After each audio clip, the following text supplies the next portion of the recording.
When last I joined you all, we had discussed the David Gator book adapting the story of Dragon Age Origins into a prequel, The Stolen Throne. The second and final prequel to that Dragon Age game is The Calling by the same author, and as opposed to trying to make this relevant to the game, I'd like to tie it in as much as possible to the previous book, because they're closely connected. The other connection you could make is to a pair of characters in Origins, those being Duncan and Alistair, and while this book did give me an appreciation for those characters, I felt it brought far more color to the character of the Architect from the Awakening DLC, and to the character of Fiona from Dragon Age Inquisition. However, The Calling works mainly as an expansion on the story of the previous book, The Stolen Throne, so I think reading it in that context is best. It also probably won't make much sense if you aren't at least vaguely familiar with The Stolen Throne, so be aware that this will contain some spoilers for that book as well as Origins and Awakening. As we discussed previously in my review of The Stolen Throne, these books are made very accessible for people who are either younger readers, new readers, or infrequent readers. I'd characterize the prose style Gator brings to the text as easy reading, although the mature tone of the text still shines through, and there is a mild but unmistakable uptick in the maturity of the perspectives and ideas in the story. Where The Stolen Throne deals heavily in themes around young love, romance, growing into responsibilities, and bittersweet victories, The Calling is a text that leans heavily into more adult romance, fallen ideals, disillusionment with heroes, and determination in the face of death. Adult is often a euphemism for more sexually explicit content, but that's not the case here. I mean to use that word in the sense that older adults often have more grounded expectations and ideas about what to expect from relationships than young adults do. The Calling is a dive into one specific area from the Stolen Throne, that being the Deep Roads, and as such is a wonderful and spooky adventure expanding on my favorite section of the previous book in the best way possible. The dwarven woman continued to sign at Merrick, and then waited patiently as Nicholas translated. His name is Bregan, and until 1 year ago he was commander of the Grey in Orlais, leader of the Order within the Empire. He held that position for a very long time. Did he quit? He did not. He left the Order for his calling. It is a rite where a Grey Warden enters the Deep Roads alone. Alone, Merrick exclaimed. Why would someone do that? To die, Utha signed. A far better fate than to allow the Darkspawn taint to overtake our rapidly aging bodies. Every Grey Warden knows when their time for the calling comes, and every one of them who has entered the Deep Roads for their calling has died. Until now.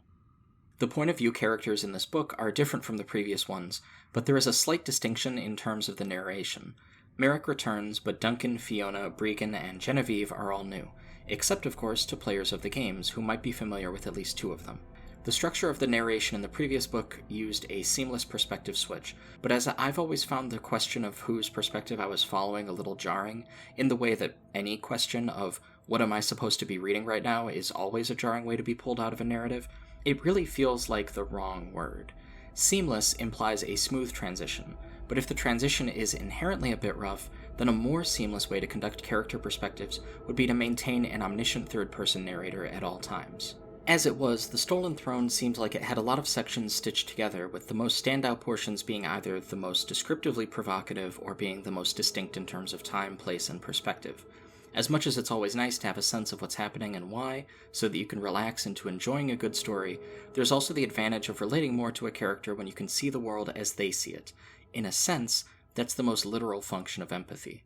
As opposed to its predecessor, The Calling felt to me as if it had fewer of these sections that felt like they would have benefited more from being locked into a character's perspective. The book instead tends to focus on at least the actions taken by individuals, which may be the case either because Gator refined how he wanted to approach the Dragon Age books at this point, or because he felt a more personal narrative made sense for this kind of story, or else because it happened naturally as a function of grouping characters into smaller physical spaces where they tend to be underground and in close proximity. Each character is aware of what most of the other characters are doing unless they go off to join the antagonists, so there's no need to swap perspectives to get a different view of the situation, except when the story calls for a different emotional take. The entire book doesn't take place underground in the Deep Roads, but that is where the vast majority of the story unfolds, and it is something that I was very satisfied to see. It actually reminded me of how much I hoped future Dragon Age games returned to the Deep Roads for some cool story beats. It's undoubtedly one of the more fascinating places in the world of Thedas. Genevieve stared into the distance, trying to peer past the faint haze of the steam, as if she could command whatever secret this place held to reveal itself. Nothing came. Without looking at the others, she waved them forward. "Look for a way through." As they began to spread out, however, Kel suddenly hissed, "Stop!" Genevieve turned back, annoyance clear on her face, which instantly turned into alarm. The hunter stared upward, his eyes wide and stark with fear. She followed his gaze at the same time Merrick did, as they all did, and they saw what it was that had kept the Darkspawn from pursuing them. Something descended down upon them from above, something large, something with great leathery wings. "Dragon," Kel breathed. I don't think the majority of the prose is that much better than The Stolen Throne. I mean, descended down is pretty redundant, but the series has always been known for its character writing. I didn't hate any of the characters in The Stolen Throne, but I did find a number of them uninteresting or uncompelling. Catriel was my favorite, and the Loghain sections were always good. Of course, the Merrick sections had some gems too, as he's arguably the main character of these two books. In The Calling, however, I found every character intriguing and every character point of view narration equally gripping. I think my favorite turned out to be Fiona, but Merrick was surprisingly good in this book, and I think the twist at the end really endeared me to a certain specific character from Dragon Age Origins in a way that I hadn't expected. Of course, for those who have played the Awakening DLC for Origins, the antagonist of this book might be the most alluring element. I always have a hard time selecting which sections of books to share for the sake of presenting the style and content of the book, but the presence of the architect in the narrative is something I just couldn't leave out. Check out this passage, but be warned that there are some big spoilers ahead for this book and the games. "I do not know what an old god truly is," the architect admitted. The creature's milky eyes stared far off into the distance, and Bregan realized it was listening to the humming. The sound rose, as if in response, a song of beautiful whispers that caressed against Bregan's mind and made him shiver. He clenched his teeth to keep it at bay, and was only partially successful. "I have never seen such a creature in my lifetime, nor do I know if doing so would be beneficial. All I know is that the call of the old gods is a thing of perfection." It turned to look at Bregan again, its expression indiscernible but its tone soft and sad. "We are things of darkness, human. You know this better than any other might. To us, the call is the only light we shall ever know." It hadn't occurred to me when I had first acquired these books that there would obviously be different books expanding on different parts of the story leading into different plotlines from the games, but with that in mind, splitting the first two books between the first main game and its most famous DLC was an obvious choice. There is some question in my mind about the architect's plan and how exactly he envisions it working, especially the necessity of the Grey Wardens after he has already learned the locations of the old gods beneath the Deep Roads. But presumably there have been 4 Blights at this point in the story of Dragon Age, with the 5th on its way in the subsequent game. Given that there are 7 confirmed old gods, the math works out such that slaying an old god, if it should require a Grey Warden even when the Darkspawn do it under the Architect, and this is purely a hypothetical, would require 3 Grey Warden collaborators.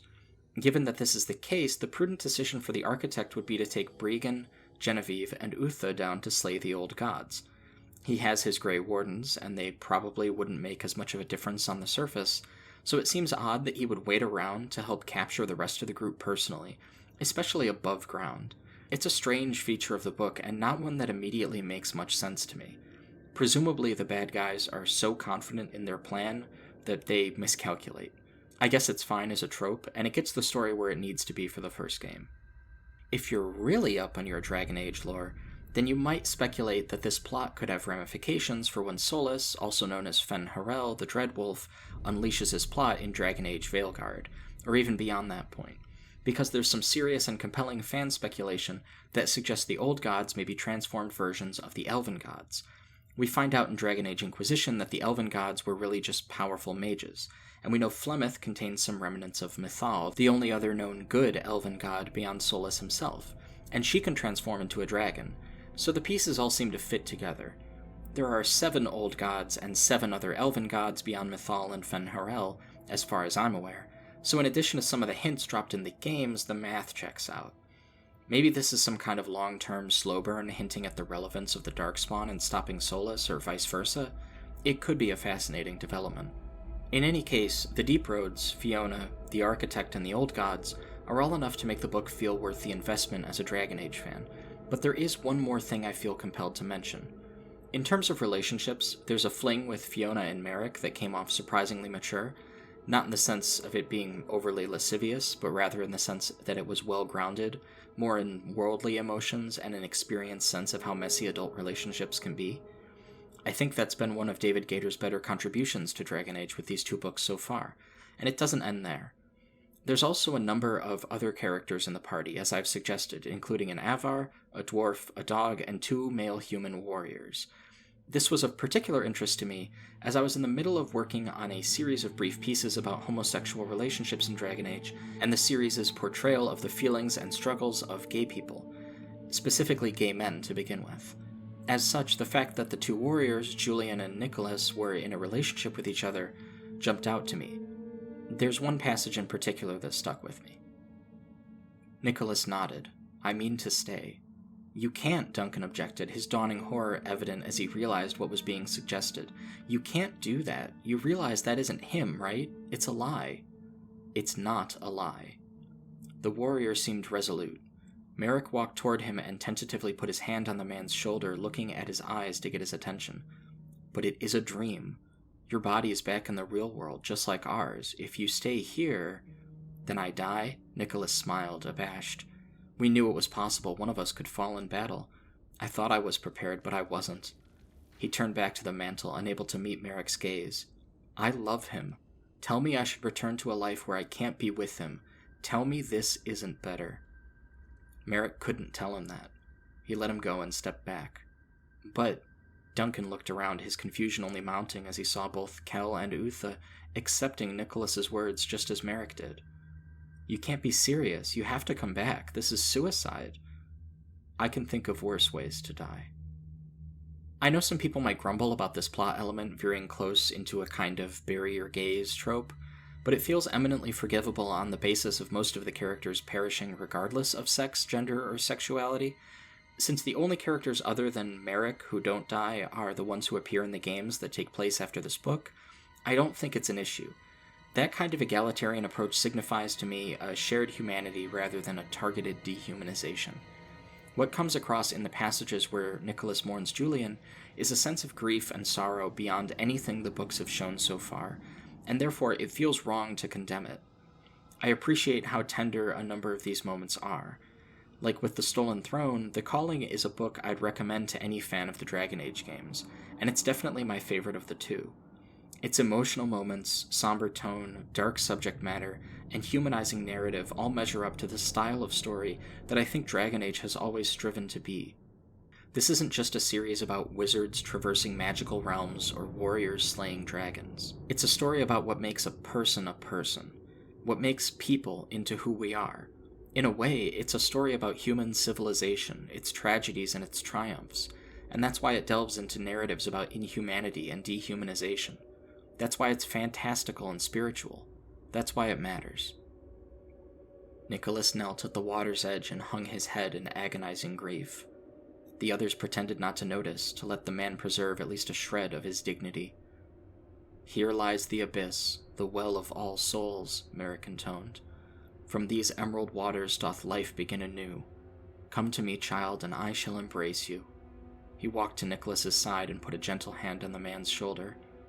Nicholas looked up at Merrick with gratitude, tears welling in his eyes. "In my arms lies eternity."